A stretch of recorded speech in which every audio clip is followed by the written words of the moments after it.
दाजु हजुर भन्नुहोस्। के छ अटोमा कमाइ काज कस्तो छ के छ कति कमाइराख्नु भएको छ अहिले होला पहिला त थियो हेर्नुहोस्, अहिले त अब दिनभरि घाममा बस्यो कतिखेर साँझ त्यही हो 1000-1200सम्म हुन्छ होला। जम्मा जम्मा छैन कमाइ। नै यो कमाइदेखि सन्तुष्ट हुनुहुन्छ कहाँबाट सन्तुष्टि हुने? बाटोमा गयो ट्राफिकले भेट्यो भने जरिवाना काट्छ, पुलिसले कहीँ अटाउनु दिन्न, ट्राफिकले अटाउनु दिन्न, पार्किङमा बस्यो 2 घन्टा 2.5 घन्टा कुऱ्यो 50 रुपियाँ मान्छे आउँछन्। त्यो गरेर कहाँबाट हुन्छ त?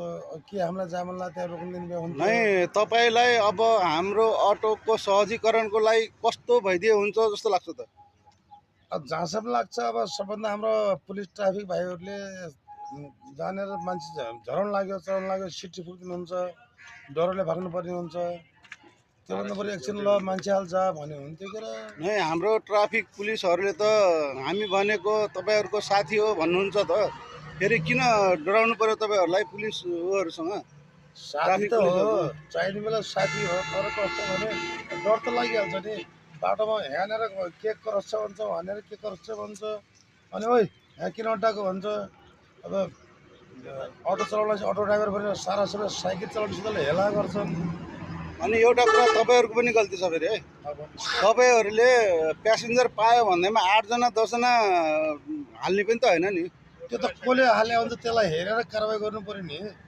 अब 4 जना सिट हाम्रो हो, ड्राइभर सहित 4 जना सिट हो, 3 जना हालिन्छ। कहिलेकाहीँ अब बच्चाहरू भयो भने 4-5 जना हुन सक्छन्, अगाडि बसाइन्न।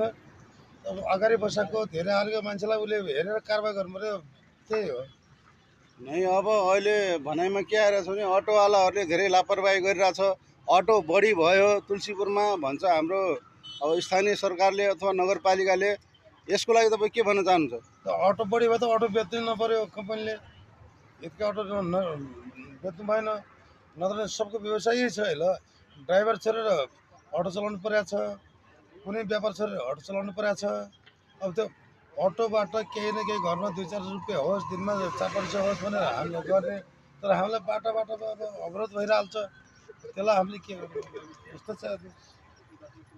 जे भए पनि अब तपाईँहरूले पनि अब आफ्नो नियमअनुसार हिँड्नु पऱ्यो ट्राफिक नियममा हिँड्नु पऱ्यो ट्राफिक नियममा हिँड्दा हिँड्दै त तपाईँलाई सायद ट्राफिकले परेशान गर्दैन होला नै यो त गर्छ। ट्राफिक नियममा भनेको मतलब कस्तो हुन्छ, 4 जनाभन्दा 5 जना 7 जना 8 जना हाल्यो भने त्यसलाई कारवाही गरोस्, जहाँ भेट्छ उही कारवाही गरोस्। आफ्नो चिनेको मान्छे छ, चिनेको अटोवाला छ भने के अरे कारवाही गर्नेवाला एकातिर फर्किने, नचिनेको छ भने सुई सिटी फुकेर आएर चालन यस्तो खुट्टो